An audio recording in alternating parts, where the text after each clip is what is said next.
il y a quelque chose qui nous fait toujours plaisir de recevoir, et quand on reçoit cette chose-là de l'autre, alors ça nous met un sourire sur le visage, et parfois même jusqu'aux oreilles. Cette chose-là, c'est le cadeau.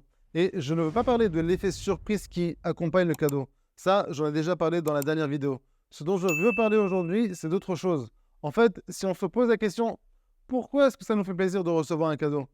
En fait, à part l'investissement que la personne a fait, qu'elle a donné de son temps et de son argent pour nous acheter quelque chose, il y a autre chose qui nous fait très plaisir. Quand on reçoit un cadeau, ce qui nous fait vraiment plaisir, c'est de recevoir quelque chose dont on a besoin et de recevoir quelque chose qu'on aime, dont on a besoin et qu'on aime. Et si le cadeau qu'on nous offre est à la fois quelque chose qu'on aime et à la fois quelque chose dont on a besoin, alors pour nous, c'est un superbe cadeau. Maintenant, tout ça, c'est par rapport à la personne qui reçoit le cadeau. Mais si je parle de la personne qui offre le cadeau, alors quand elle cherche à faire un cadeau à son proche, ou dans notre cas, à sa femme ou à son mari, alors dans ce cas, quand on essaye de s'inspirer quel cadeau offrir, on se base souvent sur les choses que la société valorise, que ce soit les bijoux, que ce soit les habits, que ce soit d'autres choses qui sont des choses de valeur, qui représentent des choses de valeur dans la société. Et on a tendance à oublier, et parfois on ne le sait même pas, que ce qui doit vraiment nous intéresser, la priorité quand j'offre un cadeau à mon conjoint ou à un ami, c'est si ce que je vais lui offrir, c'est aussi quelque chose que elle ou que lui veut recevoir. Et j'aimerais que tout le monde retienne cette idée, cette phrase. Quand je fais un cadeau à ma femme, à mon mari, et ça, voilà la phrase, ce que je veux lui offrir ne doit pas être seulement quelque chose qui me plaît, moi, que j'aime.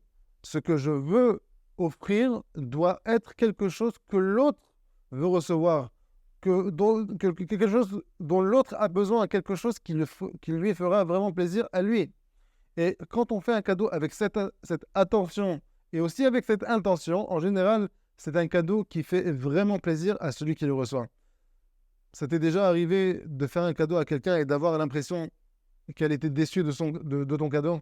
Même, même si elle t'a remercié par politesse peut-être, tu étais certain de recevoir une toute autre réaction, beaucoup plus joyeuse en tout cas.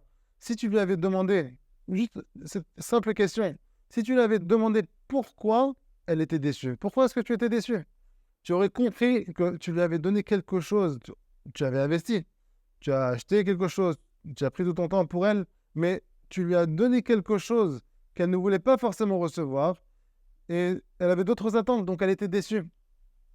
Et ce que j'aimerais dire, c'est jusqu'à ce que j'ai décidé d'investir, de prendre de mon temps et de dépenser de l'argent pour offrir un cadeau à ma femme, au moins s'assurer que je lui donne quelque chose qu'elle veut recevoir, et non pas juste quelque chose qui m'intéresse, que moi je veux donner. Et donc, ce cadeau serait une chose en plus qui créera un rapprochement entre le mari et sa femme. Pourquoi? Parce que ça montre à l'autre, quand j'offre un cadeau de cette manière, ça montre à l'autre que pour ce cadeau, il a investi un minimum de réflexion, d'attention. Qu'est-ce qui va vraiment lui faire plaisir quand je cherche un cadeau? Qu'est-ce qu'elle aime? De quoi a-t-elle ou de quoi a-t-il besoin? Ça me montre que l'autre est attentionné, que lui, ils sont attentionnés. Ça me montre en fait qu'il connaît bien mes goûts. Il me connaît bien. Il sait ce qui est important pour moi. Et ça, c'est vraiment la chose qui fait plaisir dans le cadeau. Ce n'est pas, bien sûr que ça nous fait toujours plaisir de recevoir quelque chose, mais à part l'objet, à part le cadeau lui-même, c'est toute l'attention et l'intention. Ce n'est pas juste le cadeau. Comme j'ai dit, c'est l'attention et l'intention qui l'accompagnent.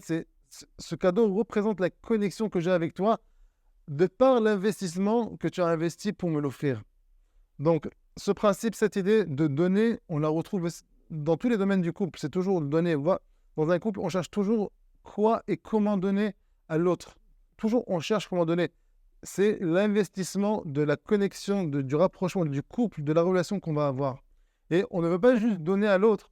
On veut donner à l'autre ce dont il a besoin, ce qui lui fait plaisir, ce qu'il aime. Et quand on le fait, ça unit encore plus le mari et sa femme. Bessorot Tovot.